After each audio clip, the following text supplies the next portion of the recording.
Assalamualaikum warahmatullahi wabarakatuh.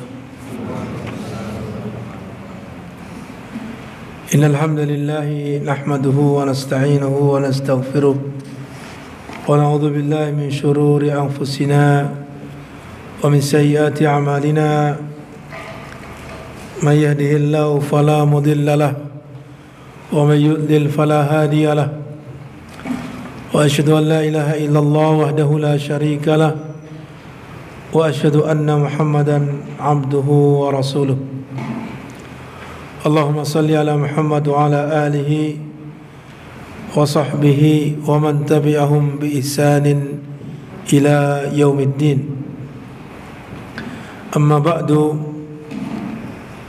Alhamdulillah, pada pagi hari ini Allah Subhanahu wa taala berikan kemudahan, kesempatan kepada kita semua untuk bisa berkumpul dalam masjid yang mulia ini dalam rangka bersama-sama belajar tentang Islam, belajar tentang akidah yang benar yang diajarkan oleh Rasulullah sallallahu alaihi wasallam. Kemudian patut bagi kita, bahkan merupakan kewajiban bagi kita untuk senantiasa mensyukuri atas segala nikmat yang Allah berikan kepada kita, baik itu nikmat yang besar ataupun nikmat yang kecil, dan bersyukur atas segala nikmat hakikatnya adalah dengan menggunakannya dalam rangka ketaatan kepada yang memberikan nikmat, yaitu kepada Allah Azza wa Jalla.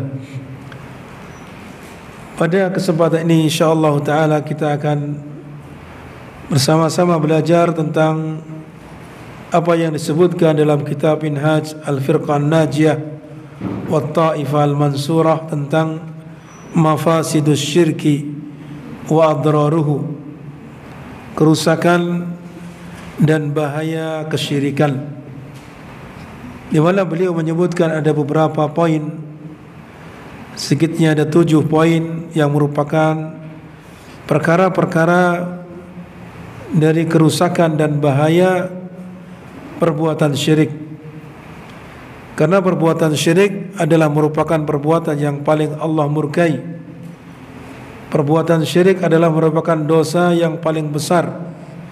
Tidak ada dosa yang lebih tinggi dari perbuatan syirik tersebut. Sehingga orang yang tidak bertaubat sebelum dia meninggal dunia dari perbuatan syiriknya, maka akan mengakibatkan dia kekal di dalam neraka. Sebagaimana hal itu jelas dalam firman Allah Ta'ala, innallaha la yaghfiru an yushraka bihi. Sesungguhnya Allah Subhanahu wa ta'ala tidak akan mengampuni dosa syirik, dosa berupa dia menyekutukan Allah Subhanahu wa ta'ala dengan sesuatu, apapun bentuknya sesuatu tersebut. Dan Allah akan mengampuni dosa-dosa di bawahnya. Wa yaghfiru ma duna dzalika liman yasha. Dan Allah mengampuni dosa-dosa di bawah kesyirikan tersebut bagi orang yang Allah kehendaki untuk diampuni. Adapun mereka-mereka yang tidak dikehendaki untuk diampuni, maka akan dimasukkan ke dalam neraka terlebih dahulu dan tidak kekal dalam neraka. Ini bagi orang-orang yang mereka ketika meninggal dunia tidak membawa dosa kesyirikan. Adapun ketika orang yang meninggal dunia telah bertaubat dari perbuatan syirik, maka insyaallah ta'ala akan diampuni. Sebagaimana hal itu banyak di antara sahabat-sahabat Nabi sallallahu alaihi wasallam yang asalnya mereka adalah berbuat syirik. Mereka menyembah berhala, mereka menyembah Lata, Uzza, Manat, mengagungkannya, dan seterusnya dari perbuatan-perbuatan kesyirikan. Bahkan mereka memerangi Rasulullah sallallahu alaihi wasallam, mengusirnya, menyiksa sahabat-sahabat Nabi, bahkan memboikot Nabi sallallahu alaihi wasallam selama beberapa tahun. Ini adalah merupakan pelanggaran-pelanggaran yang berat. Akan tapi ketika mereka bertaubat kepada Allah, meninggalkan perbuatan kesyirikan, meninggalkan kemaksiatan dan masuk Islam dalam keadaan memperbaiki keislamannya, maka Allah Subhanahu wa taala menerima taubat mereka. Menerima orang yang berbuat syirik tersebut, ya, taubatnya. Akan tapi yang diancam dalam ayat tersebut bagi mereka yang meninggal dunia belum bertaubat, Allah tidak akan mengampuninya. Dia akan kekal di dalam neraka. Adapun pelaku dosa besar di bawah kesyirikan, kalaupun dia belum bertaubat darinya, maka itu tahta masyiatillah. Dan itu keyakinan Ahlus Sunnah wal Jamaah. Keyakinan akidah kita Ahlus Sunnah wal Jamaah bahwa orang yang meninggal dari pelaku-pelaku dosa besar seperti membunuh, berbuat zina, makan riba, kemudian mencuri, menuduh wanita baik-baik berzina atau siapa saja dituduh berzina ketika mereka adalah orang-orang yang baik, atau bersaksi palsu dan seterusnya dari perbuatan dosa-dosa besar, ketika dia meninggal dunia dalam keadaan belum bertaubat, maka ini tahta masyiatillah. Artinya di bawah kehendak Allah. Jika Allah menghendaki untuk diampuni, maka dia diampuni oleh Allah Subhanahu wa taala dan langsung masuk surga. Adapun jika Allah berkehendak untuk diazab dulu, maka tidak menyebabkan perbuatan itu kekal dalam neraka. Ini berbeda dengan keyakinan mereka-mereka yang disebut dengan istilah khawarij. Adapun keyakinan mereka ini yang menyebabkan mereka menyimpang, di mana pelaku dosa besar, orang yang membunuh, orang yang berzina, orang yang mencuri, itu dianggap kafir, keluar dari agama Islam, dan di akhirat nanti dia kekal dalam neraka. Itu keyakinan yang menyelisih akidah yang benar. Kembali kita bahwa di sana perbuatan-perbuatan kesyirikan memiliki banyak kerusakan dan juga bahaya, baik itu di dunia ataupun di akhirat. Sebagaimana yang disebutkan di antaranya, yang pertama adalah asyirku mahanatun lil insaniyah. Perbuatan syirik itu akan menyebabkan kehinaan menyebabkan apa? Kehinaan bagi manusia itu sendiri. Ya. Kesyirikan itu tidak lain adalah menghinakan eksistensi daripada kemanusiaannya, di mana perbuatan syirik yang dilakukan itu akan menyebabkan dia hina, padahal Allah Subhanahu wa taala telah memuliakannya, akan menjadikan dia menurunkan derajat dan martabatnya. Ya, bagaimana tidak? Pertama kita lihat bahwa Allah Subhanahu wa taala telah menjadikan manusia itu sebagai apa? Khalifah fil ard. Sebagai khalifah di muka bumi. Yang namanya khalifah berarti kan yang menguasai apa? Bumi. Artinya oleh Allah Subhanahu wa taala mereka dijadikan di muka bumi ini termasuk makhluk yang paling mulia, sehingga selain mereka itu tujuannya diciptakan untuk kemaslahatan manusia. Diciptakan untuk kemaslahatan manusia, adanya hewan, adanya ya baik itu yang di darat atau yang di laut, manusia boleh menikmatinya.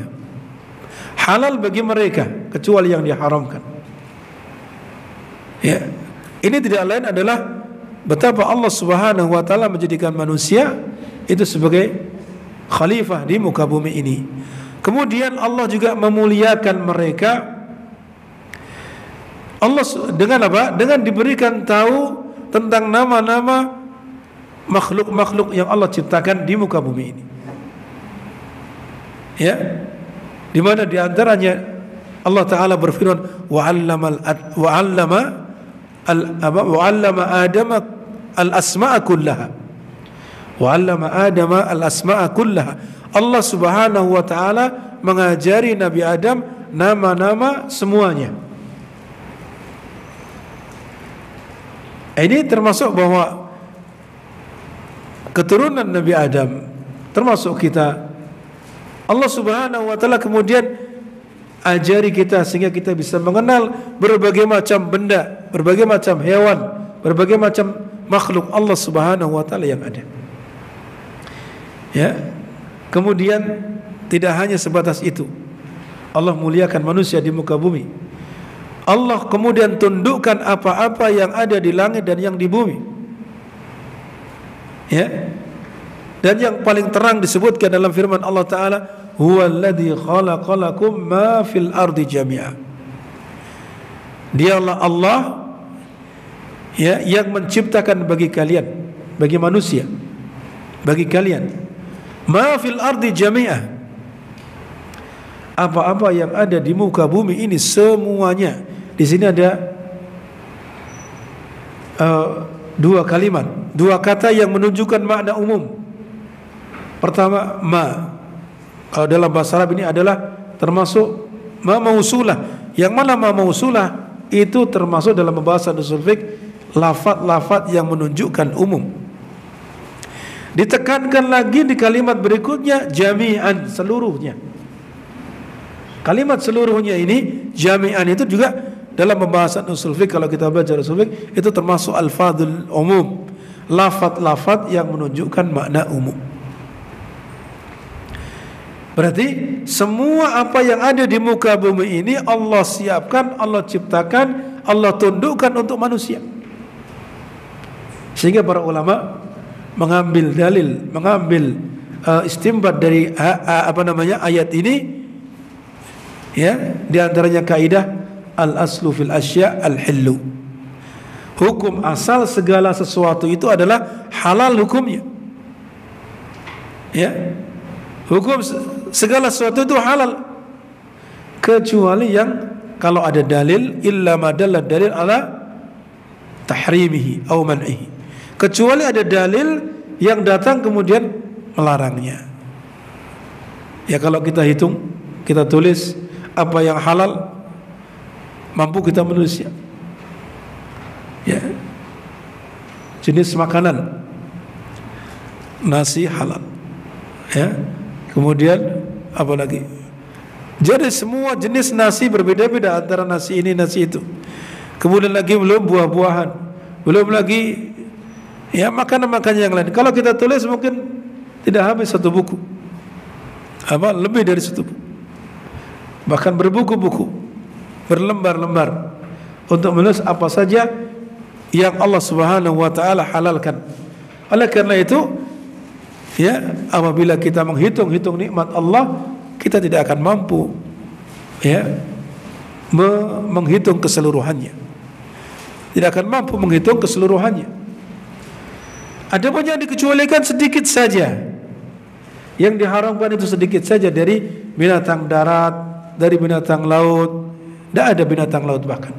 Semua yang ada di dalam binatang laut itu semuanya halal. Kecuali yang madarat, karena madarat saja, barangkali beracun dan seterusnya. Oleh karena itu dikatakan di sini, huwallazi termasuk bahwa Allah memuliakan manusia, menundukkan semua apa yang ada di muka bumi. Kemudian wa ja'ala lahu siyadah ala kulli ma fi hadzal kaun. Lalu Allah Subhanahu wa taala menjadikan manusia itu sebagai penguasa di muka bumi ini, di alam semesta ini. Akan tapi dia kemudian tidak tahu akan dirinya. Ya. Walakinahu jahila nafsahu.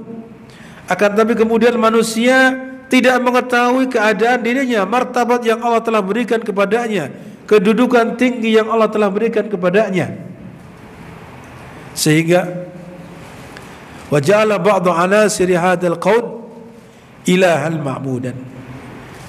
Ya, menjadikan sebagian ciptaan-ciptaan Allah Subhanahu wa taala yang ada di muka bumi ini dijadikan oleh mereka sebagai Tuhan yang disembah selain Allah. Yang mana mereka tunduk kepadanya, kemudian menghinakan diri kepadanya. Ya. Kehinaan apalagi yang seperti ini, di mana Allah telah mengangkat derajatnya, mengangkat kedudukannya di antara makhluk yang lain, akan tapi dia sendiri yang merendahkan kepada makhluk-makhluk tersebut. Ya, bagaimana tidak? Coba barangkali kalau ada di antara antum ya pernah ke India. Ada yang pernah ke India? Ya, barangkali ya disebutkan di sini. Ya, beliau sudah artinya orang yang dekat, artinya tidak terlalu jauh dari sana. Ya, barangkali kita juga bisa menyaksikan dari informasi-informasi yang ada, di mana sampai sehari ini tidak hanya 10-20 orang, bahkan ratusan juta. Ya, disebutkan di sini mi'at al-mayahin minal bashar fil Hind, di Hindia. Mereka itu menyembah sapi. Menyembah apa? Sapi. Ya. Sapi itu termasuk makhluk Allah yang ada di muka bumi atau bukan? Makhluk Allah yang ada di muka bumi, yang mana Allah Subhanahu wa taala ciptakan makhluk tersebut, hewan tersebut, tujuannya untuk apa? Kebaikan manusia.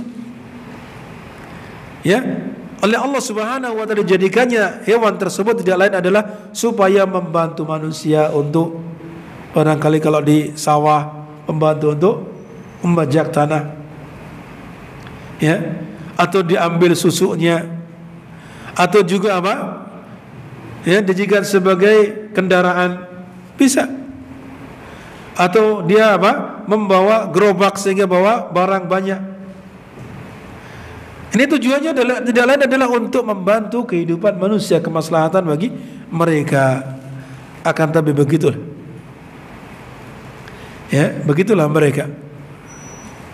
Padahal tadi tujuannya Allah menciptakan, ini salah satu contoh saja.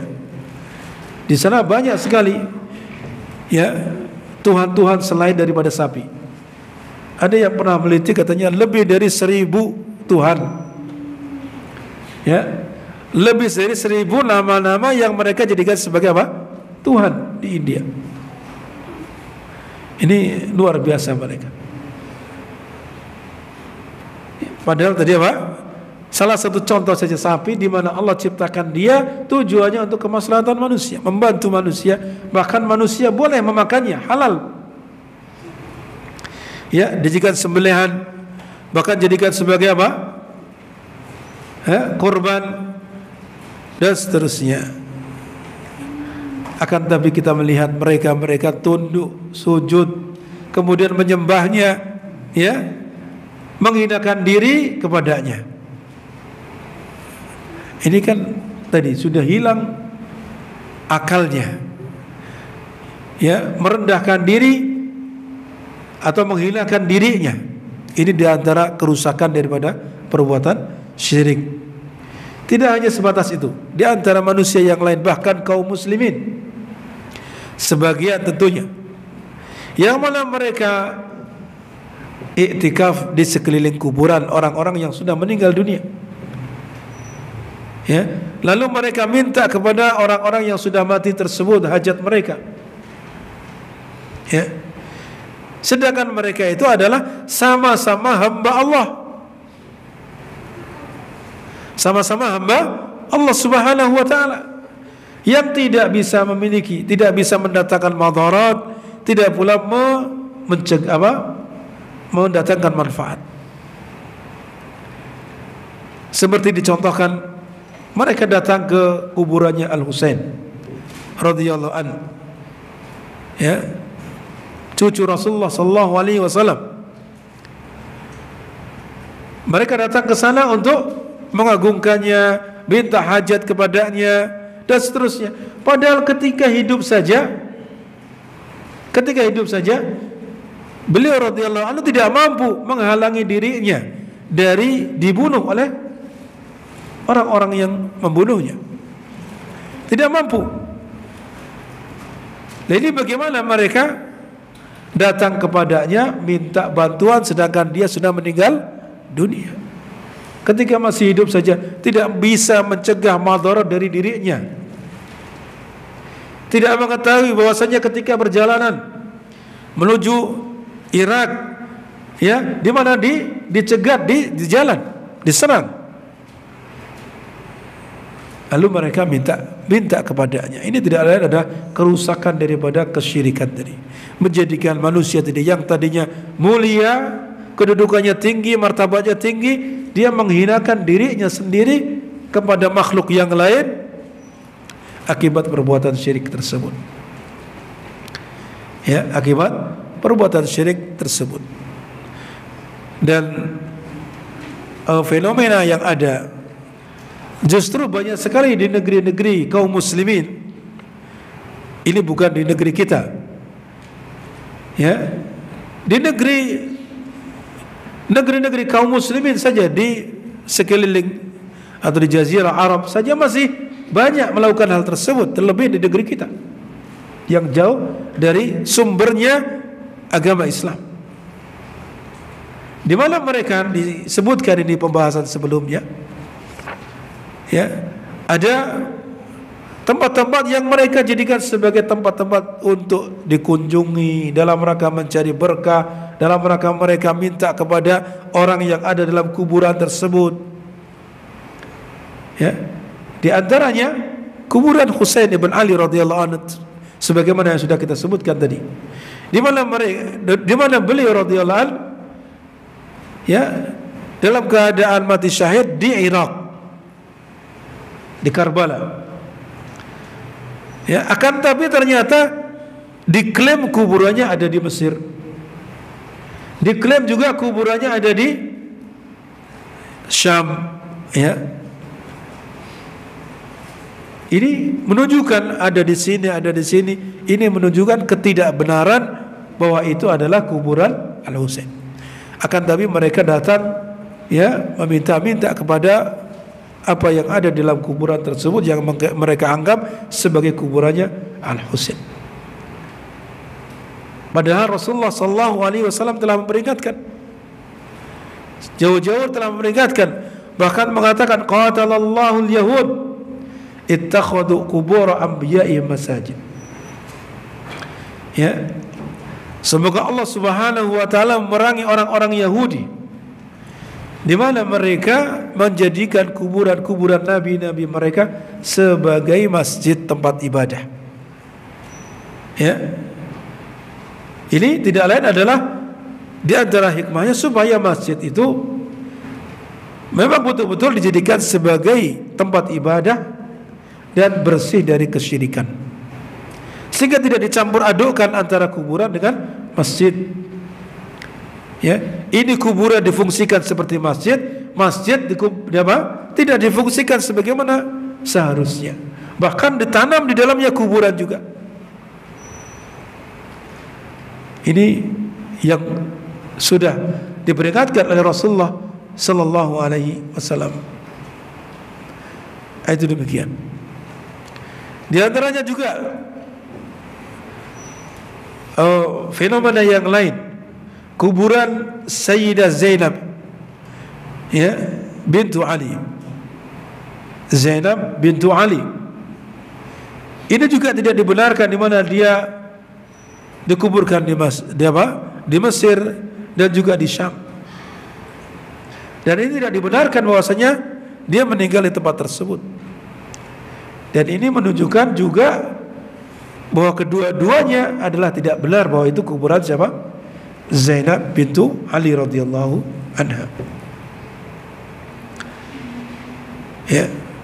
Sedangkan agama kita itu sudah memperingatkan tidak bolehnya, ya, meninggikan kuburan, memberikan cat di kuburan, duduk di atasnya, bahkan membangun, itu juga dilarang. Sebagaimana sabda Rasulullah SAW, atau sebagaimana Rasulullah SAW melarangnya. Dalam hadis yang sahih riwayat Muslim, nah Rasulullah SAW an yujassasu al-qabru, an yujassasu al-qabru, wa an yuq'ada alaihi, wa an yubna alaihi. Ya, Rasulullah SAW melarang, ya, kuburan itu dicat atau dikapur, ya, Dilarang untuk duduk-duduk di atas kuburan. Dilarang juga untuk membangun di atasnya bangunan. Ini demikian. Dan masih banyak lagi fenomena-fenomena yang sangat menyedihkan di mana itu dilakukan di kebanyakan negeri-negeri kaum muslimin. Di negeri-negeri kaum muslimin. Dan selanjutnya di antara perkara yang menunjukkan bahwa perbuatan syirik itu adalah akan menghilangkan derajat kemanusiaan, ya, itu tidak lain adalah orang-orang yang ada dalam kuburan, yang kebanyakan sebagian kaum muslimin mendatanginya untuk minta hajat kepadanya. Itu mereka itu justru mereka butuh kepada orang yang hidup, butuh didoakan supaya mereka diampuni dosanya, butuh didoakan supaya mereka, ya, diterima oleh Allah Subhanahu wa taala amal ibadahnya. Itu demikian. Bukan kita datang kemudian minta kepada mereka. Tapi seharusnya ketika kita ziarah kubur, datang kepada mereka, kita doakan mereka. Ya, doakan supaya Allah Subhanahu wa taala mengampuninya, maafkannya, dan seterusnya. Allah taala berfirman, "Walladzina yad'una min dunillah la yakhluquna syai'an wa hum yukhlaqun. Amwatun ghairu ahya. Wa ma yash'uruna ayyala yub'atsun." Dan orang-orang yang mereka berdoa menyeru kepada selain Allah, ya, la yakhluquna syai'an, yang mana mereka yang diseru selain Allah tersebut tidaklah mereka menciptakan sesuatu. Tidak mampu mereka menciptakan sedikit pun apapun. Walaupun hanya seekor lalat tidak mampu menciptakannya. Wa hum yukhlaqun, bahkan mereka itu diciptakan. Mereka itu apa? Diciptakan. Dan mereka adalah amwat, sudah mati. Ghairu ahya, dan tidak hidup. Wa ma yash'uruna ayyala yub'atsun, bahkan mereka itu termasuk berhala-berhala yang ada di sekeliling bangsa Arab. Itu kan asalnya mereka, ya, orang-orang yang ditokohkan, yang dianggap saleh, kemudian dijadikan sebagai nama-nama berhala yang mereka sembah. Dan demikian juga orang-orang yang sudah mati, mereka itu tidaklah akan mengetahui, ya, tidaklah akan mengetahui ayyana yub'atsun, ya, siapa di antara mereka yang akan dibangkitkan, ya, atau kapan mereka akan dibangkitkan. Kemudian Allah juga berfirman, "Wa may yusyrik billahi faka'annama kharra minas sama' fatakhtafuhu at-tayru aw tahwi bihi ar-rih fi makanin sahik."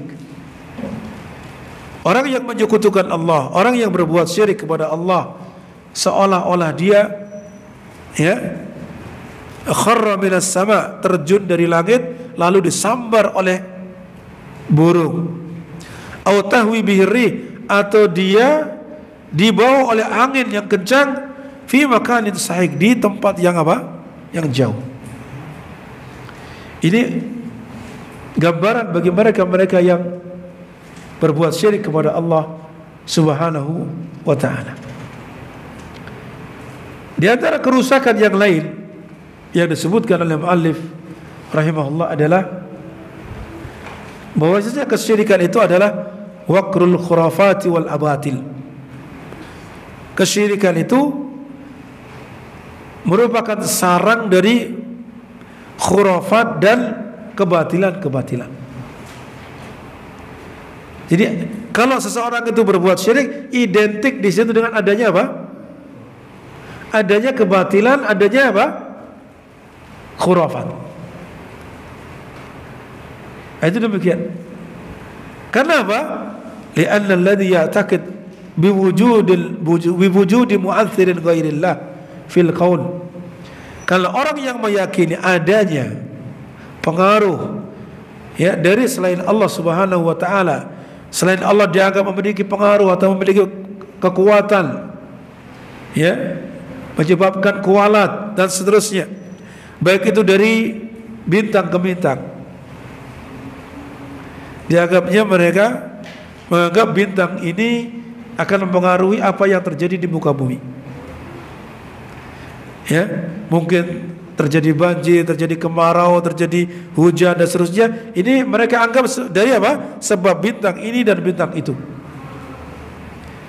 Nasib manusia ketika dia lahir, ya, di bulan ini dan di bulan itu, maka dia hubung-hubungkan dengan bintang yang ada di langit. Kemudian dikorelasikan dan diramal dan seterusnya. Ini adalah merupakan kesyirikan. Atau mereka meyakini adanya jin ataupun arwah, ruh-ruh, ya, yang dapat mengatur selain Allah Subhanahu wa taala. Sehingga orang yang seperti ini yusbihu aqluhu musta'idan likulli khurafatin wa tasdiq kulli dajjalin. Orang yang seperti ini keadaannya, akalnya seolah-olah sudah dia siapkan untuk segala sesuatu yang hubungannya dengan khurafat, dan membenarkan setiap orang-orang yang membawa berita walaupun itu dusta. Ya, dikatakan di sini wa tasdiqu kulli dajjal. Dajjal di sini maksudnya apa? Para pendusta. Dia akan membenarkan setiap apa yang dibawa oleh pendusta-pendusta tersebut, apapun bentuknya berita itu. Ya, dianggapnya itu sebuah karamah lah, dianggap itu sebuah, ya, keajaiban lah dan seterusnya. Wa bihadza yurawiju fil mujtama' asy-syirk bi du'at al-kahana wal arrafin was sahara wal munajjimin wa asbahahum. Oleh karena itu, ya, perkara-perkara yang demikian tadi, ketika akalnya sudah tunduk, siap untuk menerima khurafat dan seterusnya, maka ini akan dapat menjadikan laris dagangannya para tukang dukun, ya, orang-orang tukang ramal, tukang sihir, ahli nujum, dan yang semisal mereka di masyarakat yang di situ penuh dengan kesyirikan. Ya. Kalau masyarakat di situ suka apa? Banyak mengandung kesyirikan, maka yang banyak muncul adalah siapa? Tadi dukun, ya, tukang ramal, kemudian apa? Para tukang sihir, ahli nujum dan semisalnya. Yang mana mereka itu mengetahui perkara yang gaib. Padahal perkara yang gaib tidak bisa diketahui kecuali oleh siapa? Hanya Allah saja yang mengetahui perkara yang gaib itu. Sebagaimana pula akan menyebar di masyarakat yang seperti itu apa? Di masyarakat yang sedemikian rupa akan menyebar ihmalu al-asbab, yaitu meremehkan, menyepelekan, tidak perhatian kepada melakukan sebab-sebab. Pengen masuk surga maka dia tidak mau melakukan sebab. Nanti biar, ya, dia datang kepada kuburan minta syafaat lalu supaya masuk surga. Sehingga dia terus bergelimang dengan perbuatan dosa dan kesyirikan. Tidak melakukan sebab, ya, tidak melakukan sebab-sebab. Karena apa? Tadi ada menganggap kalau melakukan demikian dan demikian akan datang kekayaan dan seterusnya. Ini kesyirikan menjadi sumber apa? Atau sarang khurafat dan kebatilan. Kemudian yang ketiga kata beliau, asyirku dzulmul azim. Kesyirikan itu adalah merupakan kezaliman yang sangat besar. Ya, kezaliman yang sangat besar. Menzalimi sesuatu yang hakikat. Dan sebesar-besar hakikat adalah tidak ada sembahan yang berhak disembah kecuali Allah. Sebesar-besar kebenaran adalah tidak ada sembahan yang berhak disembah kecuali hanya Allah. wala rabba ghairah wala hukma siwah. Tidak ada yang dapat menciptakan, mengatur alam semesta kecuali Allah. Tidak ada yang menetapkan hukum kecuali hanya Allah. Akan tetapi orang-orang musyrik, ya, mereka menjadikan selain Allah sebagai sesembahan yang darinya dia mengharapkan ada muncul hukum selain hukum Allah, sehingga muncullah di sini kesyirikan itu merupakan kezaliman bagi dirinya sendiri dan juga kezaliman bagi yang disembah. Ya, kezaliman bagi dirinya sendiri, yang kedua kezaliman bagi yang disembah. Bagaimana zalim kepada dirinya sendiri? Karena apa? Kesyirikan itu, orang yang berbuat syirik itu akan menjadikan dirinya sebagai hamba bagi makhluk. Ya, ketika dia menyembah sesama manusia yang sudah mati. Yang sudah mati ini sebelumnya makhluk atau bukan? Makhluk Allah Subhanahu wa taala. Berarti kalau dia menyembah kepada orang yang sudah mati tadi, berarti dia menghambakan diri kepada makhluk. Padahal yang seharusnya yang diperintahkan adalah menghambakan diri kepada yang menciptakan Al-Khaliq. Ya, menghambakan diri kepada makhluk, baik itu makhluk sesama dia, sama manusia, atau makhluk yang lebih rendah kedudukannya seperti tadi, dia menyembah hewan dan seterusnya. Padahal Allah telah menciptakan dia dalam keadaan bebas. Kenapa harus menjadi hamba, menjadi penyembah makhluk yang lain? Allah telah bebaskan dia sehingga Allah perintahkan dia hanya menyembah kepada Allah saja. Itu kezaliman kepada dirinya sendiri. Ya, zalim kepada dirinya sendiri. Yang kedua, dia zalim kepada yang disembah. Kenapa? Karena orang yang berbuat syirik kepada Allah, ya, telah menzaliminya, di mana dia memberikan hak kepada yang tidak layak untuk menerima hak tersebut. Hak ibadah, hak penyembahan, itu seharusnya diberikan kepada siapa? Kepada Allah Tabaraka wa Ta'ala. Akan tapi orang yang berbuat syirik ini memberikan ibadah tersebut kepada orang lain, orang yang dia sembah selain Allah. Maka berarti dia telah memberikan kepada yang dia sembah tersebut sesuatu yang bukan haknya. Sesuatu yang bukan haknya. Ini zalim. Seperti kita gambarkan misalkan anak kecil, ya, anak kecil, kita berikan kepadanya pistol, ya, pistol itu tidak dibolehkan untuk diberikan kepada sembarangan orang, kan begitu kan? Ya, diberikan kepada orang-orang tertentu saja. Ini diberikan kepada anak kecil. Kira-kira digunakan untuk apa? Ya, ya bisa jadi apa? Dia buat mainan, akhirnya nembak yang lain tanpa sengaja karena dia mainan. Jadi akibat memberikan sesuatu kepada orang atau kepada anak yang belum selayaknya menerima. Ini namanya zalim atau tidak? Zalim. Itu sebagai misal saja. Kita berikan kepada anak kecil pisau, ya, anak kecil yang belum memayyiz, pisau, kira-kira dia gunakan untuk apa?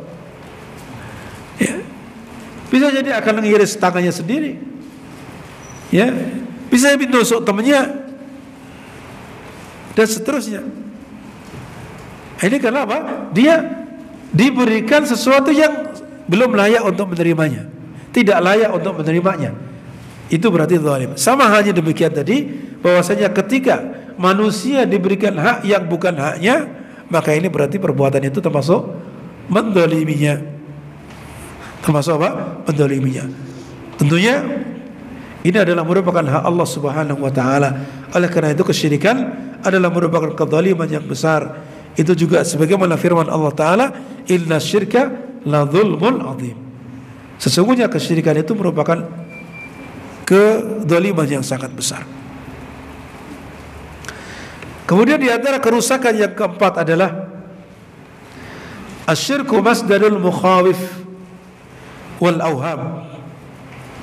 Kesyirikan itu merupakan sumber ketakutan dan kecemasan. Ya, kesyirikan itu merupakan sumber ketakutan dan rasa cemas. Karena orang yang menerima, ya akalnya, orang yang memiliki akalnya menerima khurafat, ya, atau membenarkan kebatilan-kebatilan, dia itu akan merasakan ketakutan yang sangat luar biasa dari berbagai sisi. Karena apa?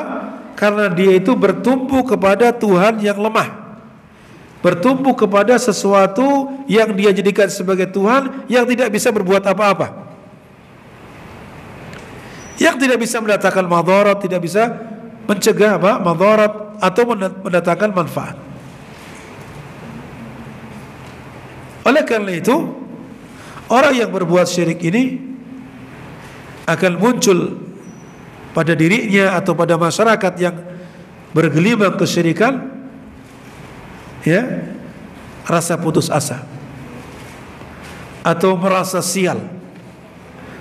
Selalu dia akan merasa sial kalau tidak melakukan penyembahan kepada yang dia sembah, padahal dia tidak mampu melakukan apa-apa. Ya. Kemudian merasakan takut tanpa adanya sebab yang jelas. Sebagaimana hal itu disebutkan dalam firman Allah Subhanahu wa taala dalam surat Al-Imran. Allah Ta'ala berfirman, sanulqi fi qulubil ladzina kafaru ar-ru'ba. Ya, kami akan masukkan ke dalam hati orang-orang yang kafir rasa takut. Kenapa? Bima asyraku billah, karena mereka telah menyekutukan Allah, karena telah berbuat syirik kepada Allah, malam yunazzil bihi sultana, yang mana Allah tidak pernah mendatangkan atau menurunkan keterangannya tentang apa yang mereka lakukan. Dan wa ma'wahu nar, dan tempat tinggal akhir mereka adalah neraka. Wa bi'sa maswad dhalimin, dan neraka adalah merupakan seburuk-buruk tempat bagi orang-orang yang berbuat zalim. Allah Subhanahu wa taala menyebutkan di sini juga orang yang berbuat syirik tadi sebagai orang yang berbuat zalim.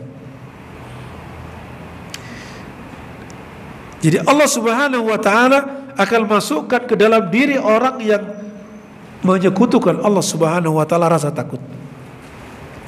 Ya, rasa takut. Karena selama ini mereka bertumpu kepada apa? Sesembahan yang mereka sembah, sedangkan sembahan itu hakikatnya tidak bisa melakukan apa-apa. Ini yang keempat. Kemudian yang berikutnya, di antara kerusakan dan juga bahaya daripada kesyirikan adalah bahwa syirik itu dapat membuat orang malas melakukan pekerjaan yang bermanfaat. Ya, perbuatan syirik itu menyebabkan orang itu malas melakukan pekerjaan-pekerjaan yang bermanfaat. Karena apa? Karena dia merasa tahu atau dia mengetahui, ya, atau li'annahu yu'allimu atba'u al-i'timad 'ala al-wusata. Ya, karena dia terdorong oleh hawa nafsunya tadi, diajari oleh hawa nafsunya tadi hanya bertumpu pada perantara ataupun syufa'a yang mereka anggap nanti akan dapat memberikan syafaat, sehingga mereka meninggalkan amalan saleh. Kan nanti akan ada perantara orang yang saleh yang menyampaikan hajat kita, yang menyampaikan apa? Keinginan kita kepada Allah Subhanahu wa taala. Nanti kita datang kepada orang yang saleh, yang sudah meninggal, untuk memberikan syafaat kepada kita. Nah, ini perbuatan mereka, sehingga meninggalkan amalan-amalan saleh. Lalu dia melakukan perbuatan-perbuatan dosa dengan keyakinan bahwa mereka, yang mereka anggap orang-orang saleh tersebut akan dapat memberikan syafaat bagi mereka nanti di sisi Allah Subhanahu wa taala. Dan keyakinan ini adalah sama seperti keyakinan bangsa Arab sebelum Islam. Keyakinan yang sama seperti apa? Keyakinan orang-orang jahiliyah, yang mana Allah Subhanahu wa taala berfirman tentang mereka. Sebutkan dalam surat Yunus, wa ya'buduna min dunillah ma la yadurruhum wa la yanfa'uhum. Mereka maksudnya orang-orang syirik, orang-orang yang berbuat syirik dari kalangan jahiliyah. Mereka itu menyembah kepada selain Allah yang tidak dapat mendatangkan madarat, tidak pula memberikan manfaat kepada mereka. Wa yaqulun, lalu mereka mengatakan, siapa yang mengatakan? Yang menyembah tadi, yang beribadah kepada selain Allah tadi, mengatakan haula, sesembahan-sesembahan itu adalah syufa'auna indallah. Jadi mereka kalau dibilang berbuat syirik tidak terima. Mereka kalau dibilang syirik tidak terima, kami itu minta syafaat. Mereka nanti kami jadikan sebagai apa? Supaya memberi syafaat. Sebagaimana alasan ini, mereka itu adalah pemberi syafaat bagi kami di sisi Allah. Akan tapi apa jawaban Allah? Apa perintah Allah Subhanahu wa taala kepada Rasulnya? Qul, katakanlah kepada mereka, atunabbi'una Allah bima la ya'lamu fis samawati wala fil ardi subhanahu wa ta'ala amma yusyrikun. Katakanlah kepada mereka, apakah kalian akan mengabarkan kepada Allah apa yang tidak diketahui di langit, tidak pula di bumi?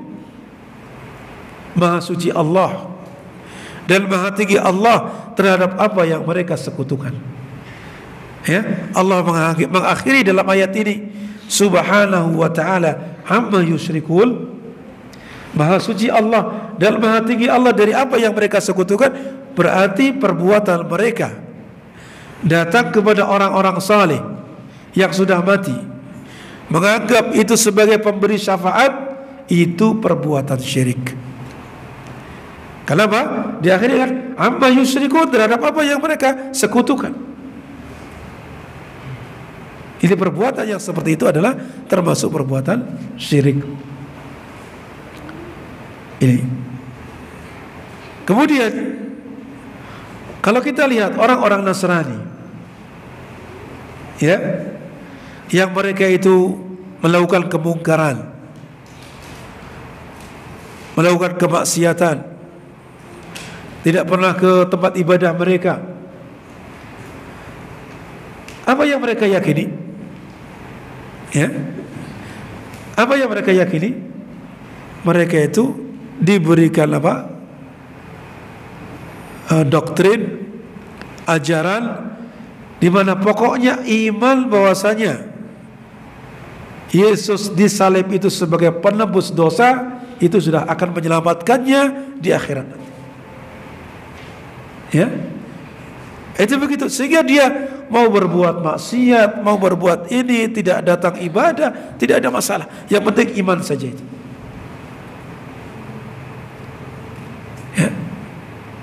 Dan ini tidak ada di dalam kitab Injil, tidak ada yang asli, yang diajarkan oleh Nabi Isa alaihissalam, tidak ada. Bahkan yang ada sekarang juga tidak ada perintah untuk menyembah Nabi Isa, tidak ada. Keyakinan-keyakinan itu disusupkan oleh yang disebut oleh Syekhul Islam Ibnu Taimiyah adalah Bolis. Bolis itu kalau bahasa kita Paulus. Bolis itu adalah orang pertama yang menyusupkan ajaran-ajarannya ke dalam kitab Injil. Bahkan menurut orang yang telah meneliti, 70% itu karangan dia. Bahkan bisa lebih. Ini asalnya dia itu orang Yahudi yang mana tinggalnya di lingkungan orang-orang yang menyembah kepada api, yang mana kebiasaannya mereka melakukan pengorbanan.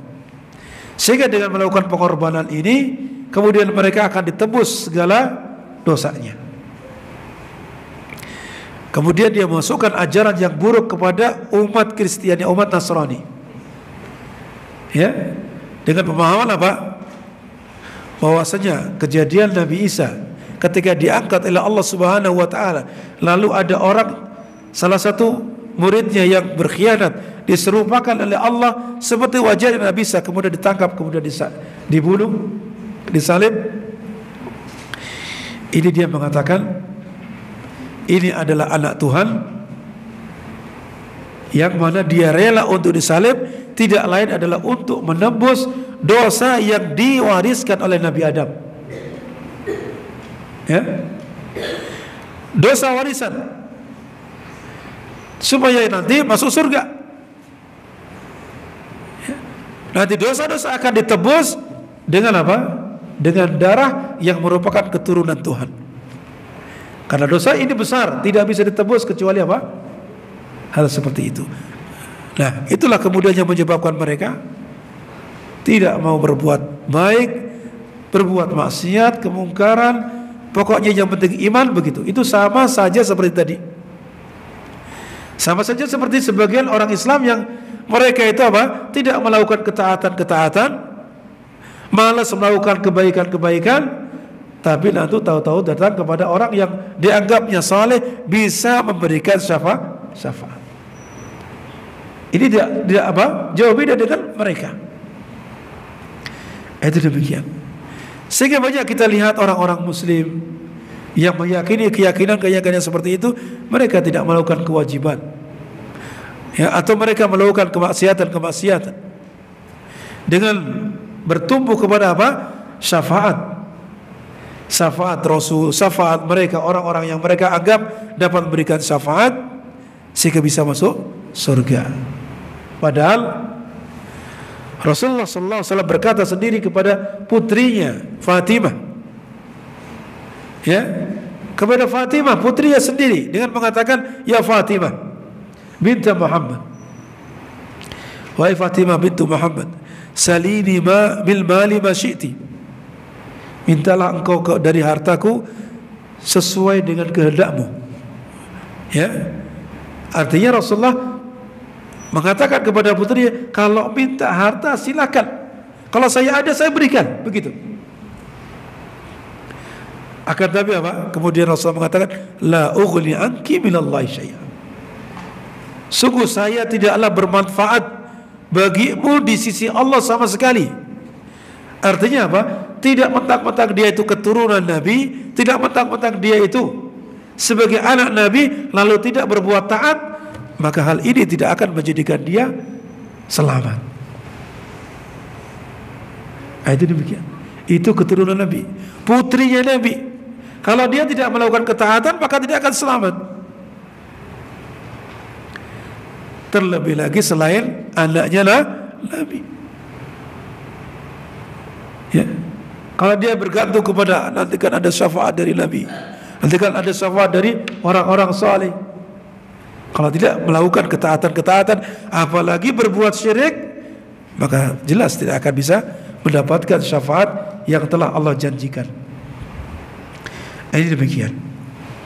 Kemudian yang keenam adalah kesyirikan itu merupakan sebab kekalnya di dalam neraka.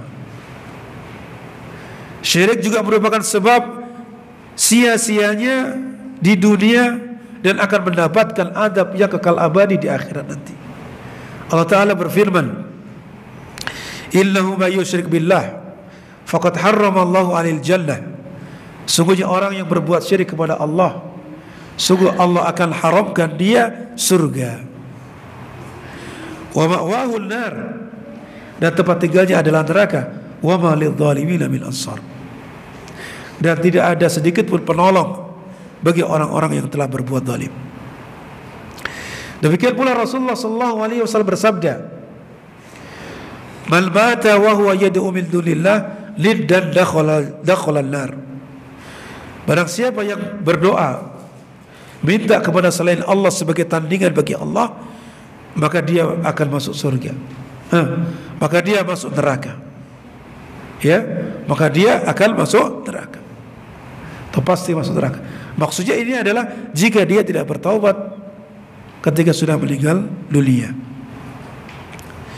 Kemudian yang terakhir adalah di antara kerusakan dan bahaya kesyirikan, bahwasanya kesyirikan itu merupakan penyebab terpecah belahnya umat ini. Ya, merupakan penyebab terpecah belahnya umat ini. Di mana Allah Ta'ala berfirman, wala takunu minal musyrikin, janganlah kalian menjadi seperti orang-orang musyrik, minal ladzina farraqu dinahum, yang mana mereka berpecah belah pada agama mereka. Ya, wa kanu syi'a, sedangkan mereka terjadi beberapa golongan, menjadi terpecah belah menjadi beberapa kelompok. Yang mana kullu hizbin bima ladaihi farihun, masing-masing kelompok tersebut, masing-masing sempalan tersebut, mereka bangga dengan apa yang ada pada mereka. Mereka menganggap, oh kami yang benar, yang lain juga menganggap dirinya yang benar, dan seterusnya. Ini kesyirikan menyebabkan terpecah belahnya umat Islam. Apalagi kalau kesyirikan itu dipoles, ditutupi, sehingga dianggap sebagai ibadah yang utama. Seperti tadi yang diyakini oleh orang-orang jahiliyah, itu sudah mendarah daging pada mereka, itu sudah dianggap agama pada mereka. Ya, sehingga ketika Rasulullah SAW datang memperingatkan kepada mereka, ini perbuatan syirik, mereka mengatakan, oh kami tidak berbuat syirik. Ya, itu demikian. Sudah mendarah daging, turun temurun. Nah, kalau di sekarang ini ada yang melakukan perbuatan-perbuatan seperti yang mereka lakukan, sudah mendarah daging, turun temurun, maka untuk merubah itu sangatlah berat. Sangatlah apa? Berat. Pasti akan dimusuhi. Pasti akan dimusuhi, bahkan mungkin dilabeli dan demikian dan demikian. Bisa jadi akan diusir dan seterusnya. Sebagaimana yang terjadi pada Rasulullah SAW dan juga para ulama, orang-orang yang mengikuti jejak Rasulullah SAW mendakwahkan kebenaran. Demikian. Ini antara perkara-perkara yang merupakan kerusakan dan bahaya dari kesyirikan. Kesimpulannya, bahwasanya syirik adalah merupakan perkara yang sangat besar, ya, yang hendaknya kita sebagai seorang muslim untuk berhati-hati menjaga diri kita, keluarga kita, jangan sampai kemudian kita tercebur ke dalamnya.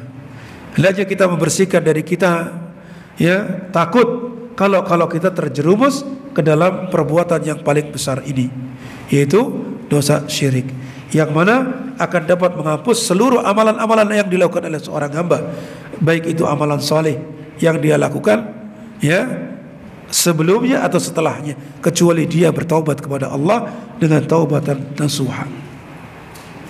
Demikian. Ini barangkali yang dapat kita sampaikan, mudah-mudahan bermanfaat. Kita akhiri kafaratul majlis. Subhanakallahumma wa bihamdika asyhadu an la ilaha illa anta astaghfiruka wa atubu ilaik. Assalamualaikum warahmatullahi wabarakatuh.